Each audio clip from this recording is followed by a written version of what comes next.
บันดาลฮักกันตลอดบรรปลายหากพบคนหักเมื่อใดคงสุดใจ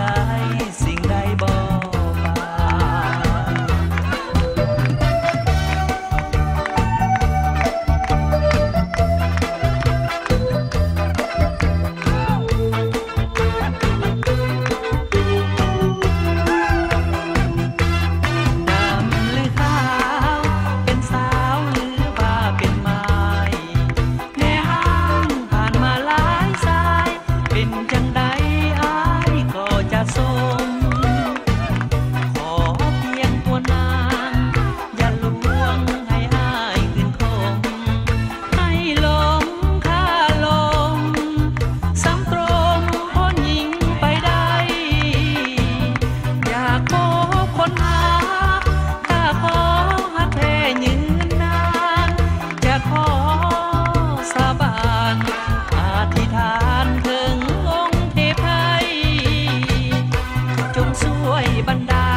สุขใจ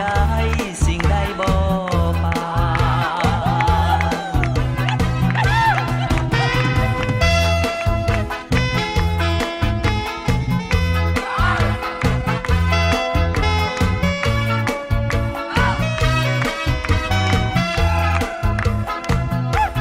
เสียดายที่อายได้มาทีหลังคงบ่มีหวังจะได้เป็นเจ้าหัวใจได้เพียงเห็นหน้าสบตาเจ้างามกว่าพายโอ้ยจะสู้หลายจะสู้หลายแค่น้องบ่เคยเห็นใครจะงามเท่ากับน้องลางงามหลายกระดัดกระดอเป็นนางฟ้าตกมาบ่แม่นยกยอหากเจ้าอยู่แท้นออยากจะขอเป็นคู่ครองได้ยินเขาเว้าว่าเจ้ามีแฟนแม่นบ่ทั้งมีแล้วก็อ้ายขอเป็นตัวสำรอง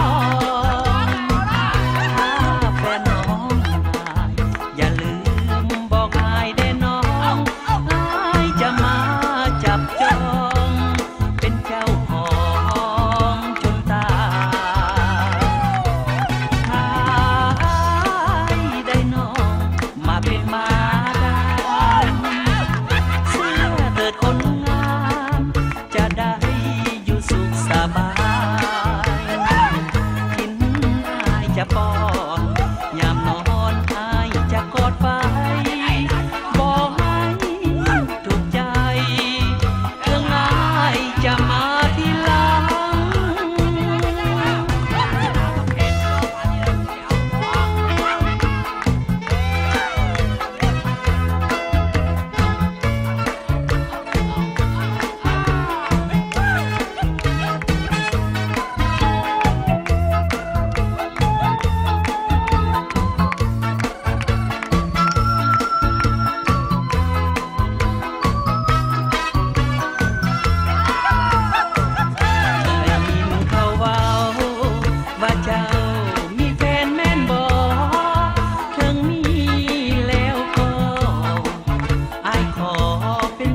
สำรอง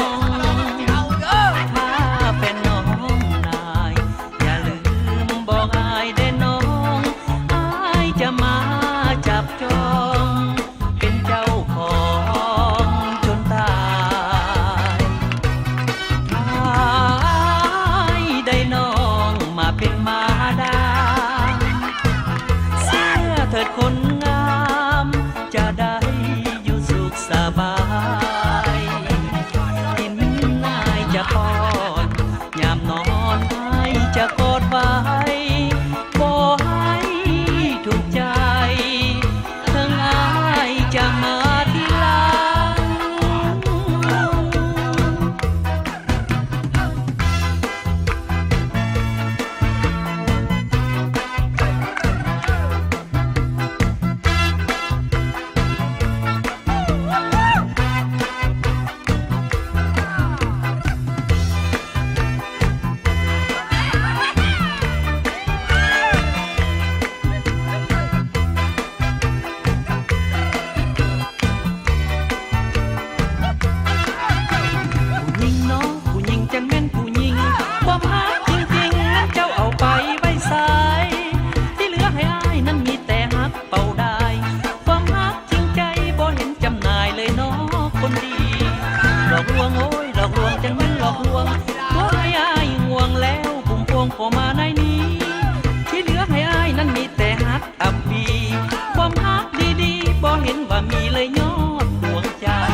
ก็มาในนี้ที่เหลือให้อ้ายนั้นมีแต่ฮักอักปีที่เหลือให้อ้ายนั้นมีแต่ฮักอักปีความฮักดีๆบ่เห็นว่ามีเลยยอดดวงใจเอาคืนไปเถิดความฮักของเจ้า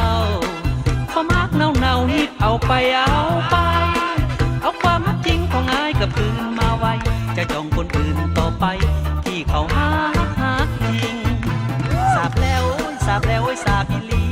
ความฮักนาลีอันที่บ่มีความจริงถ้าคืนฮักเจ้าโอ้ยยานจะหลอกเหมือนลิงถ้าคืนฮักเจ้าโอ้ยยานจะหลอกเหมือนลิงหาความฮักจริงตลอดศาสตร์นี้ยานบ่มี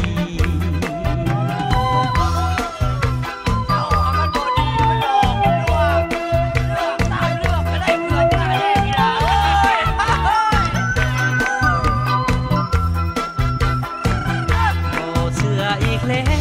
วน้ำใจผู้หญิงหล่อเล่หลอกให้โลเลให้หลงพะวงทุกวันว่าจะมาห่วงหออ้ายรอด้วยใจไว้วันน้องคอยคืนวันน้องนั้นบ่หวนเต่ามา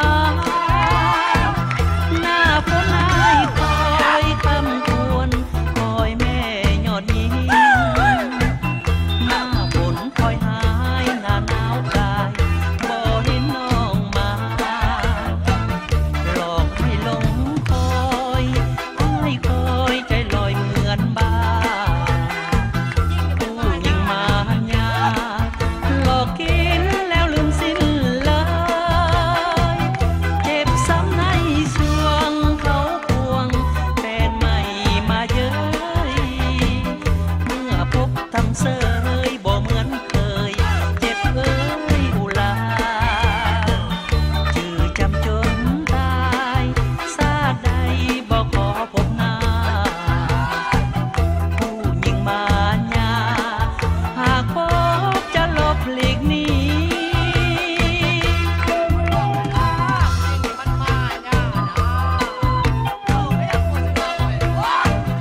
สาวของล้อมแม่นกองห้อย12 มิลลิแปดรวมคือแขกวิสาทหารเพื่อต้านทานกับโจรอากาศมาหูหาโอ้สาวเสียงควางสาวบ้านเฮาสมที่เป็นหญิงหนุ่มลาวพี่ลาอาหารสมเป็นลูกหลานของประชาชนเมื่อนกแห่บินเจิดทั่วเมืองลาวหน้าฮักแท้นางสาวเสียงควางหน้าสวยสวยตาดำดำก็กลมคิงบาไปปืนยิ้มแย้มแจ่มใสพวงก้าวไปตามเส้นทางปลดปล่อยประเทศชาติ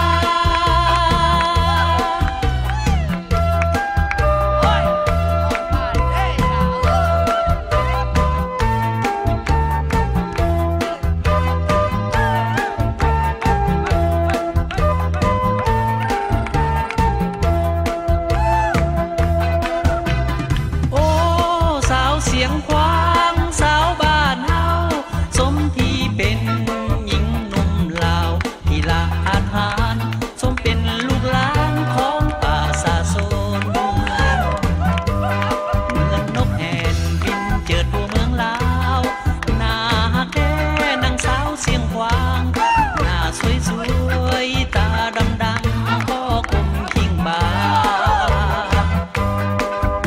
ไปปืนแจ่มใสพวงก้าวไปตามเส้นทางปลดปล่อยประเทศชา